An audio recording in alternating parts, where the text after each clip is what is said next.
Alright, well now the barns are behind me. The main arena is off to my right. There's the Tricaner right down there. There's the famous pond with no jumps. And we're just kind of looking out on the cross-country course. I don't know if you can hear the wind in the background, I'm sure you can. But the wind has picked up a little bit, and as everybody probably knows, there's some weather expected for tomorrow. But the latest I heard is that it's supposed to come a little bit later. So hopefully we can get all the rides in before really bad stuff shows up. That looks like Jimmy's course walk. I can hear him with the megaphone. A lot of big course walks go on after the dressage just because all the spectators. You don't want to miss any of the dressage. So the wind is picking up, and you probably have trouble hearing me. So I will talk to you in a little bit. All right. Well, I'm up here at the east entrance to the stabling. That's all the stabling for the eventers down that way. Off in the distance you can see Allison's lorry. And there's kind of a crowd coming here, so we're going to lose it. But we're going to go inside the barns real fast and see if there's anybody in there to talk with. Alright, we're back in the barns with the last monarch, Stewie. And Holly, right before bedding down for the night, getting ready for cross country. So, it's really good with the treats. You mind if I give him one? Yep. Hey, Stewie. You're going to be good tomorrow, right? You betcha. Betcha, baby. And that's Holly's husband, Chuck in the background. Wave the camera. So what do you think of the course, Holly? I think it's great. I think it's big, it's gallopy, there's a few technical questions, and I'm pumped. Yeah. He's going to rock around tomorrow. You think there's one part on the course when you get through it, you're going to kind of feel like, cool, like this is going really well? I will say probably the bounce banks in the back to the skinny chevron. Yeah. Because we've done the coffin and the head of the lake and all that by then. Right. So once I get through that, won't be breathing as hard. Well, Stewie was a super boy today, and good luck to him tomorrow. We'll be rooting for him. All right, thanks.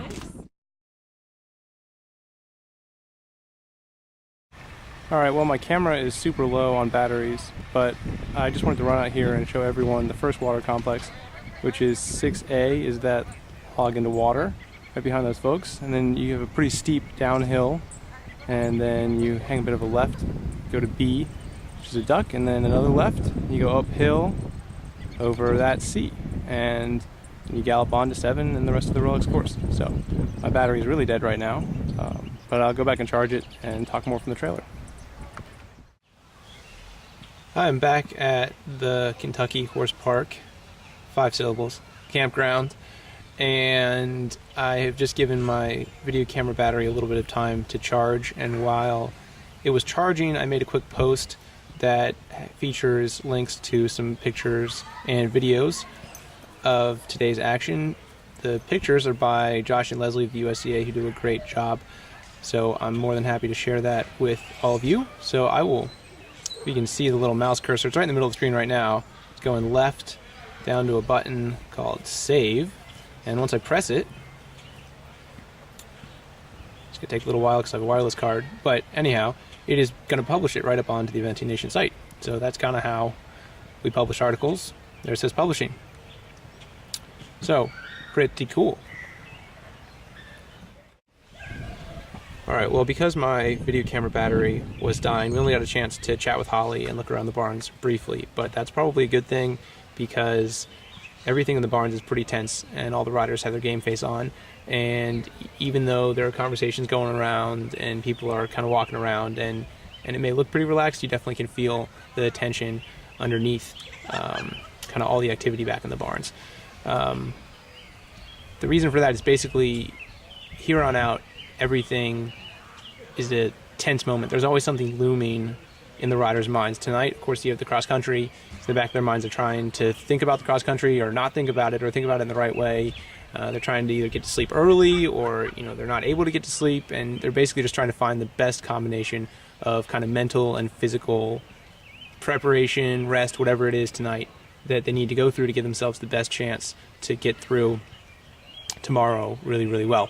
And kind of developing a knowledge of what is the best mental and physical preparation just comes with time and experience. And that's something that a lot of these people, the riders that have been to a lot of 4 stars, have just figured out, and they know. and that gives them a bit of an edge over the first-time four-star riders who, even though they've done this at a lot of 3 days, a lot of big 3 days, a lot of important events, it's just, nothing's like a four-star, at least that's what they all tell me. I don't know, because I've never been to one, but I can definitely see how Rolex, with the jumps that are really big, the crowd, everything, the riders who are now riding at Rolex for the first time have been Rolex fans, coming to Rolex, enjoying Rolex, and now they're riding in it. So, it's a big step up for those riders that know the four-star preparation and know what it's like, and understand that here on out, every moment is important. Of course, after the cross country tomorrow afternoon, it's still a very tense moment, because you're trying to get the horses happy, healthy, sound, recovered, so that they can look really good on Sunday morning for the jog, and so that they can jump really well on Sunday afternoon. So if you go back into the barns tomorrow, you're going to see, the different really top vets are going to have their own aisles with the farriers, and they're going to be jogging horses back and forth and walking horses and grazing them and icing them and doing all the physical therapies, to make the horses better. And of course, Sunday morning, another very tense moment, because you're trying to get everything ready and you're trying to avoid any stupid little things from happening at the last minute. As an example, I was at a 2-star once, and I walked one of my horses up to the jog, and I thought I was being smart and trying to prevent something from happening to it, so I put on boots and bell boots to walk it up to, this is at Ocala, so it's a little bit of a walk from the far tent stabling up to the jog. And anyhow, what happened is that some of the sand got in between the bell boot and the back of my horse's cornet band. And so by the time I get up and I jog him for my own vet, just to kind of make sure that everything's good right before we go up and jog in front of the ground jury, and he looks a little sore. So we kind of quickly figure out what's going on, take off the bell boots, brush off the sand, and 5 minutes later he's fine, and we jog and everything goes fine. But those are the little types of things. I'm not saying, nobody here at Rolex is probably going to make a simple mistake like that, but you are trying to avoid anything little from going wrong, and that just kind of creates even more tension.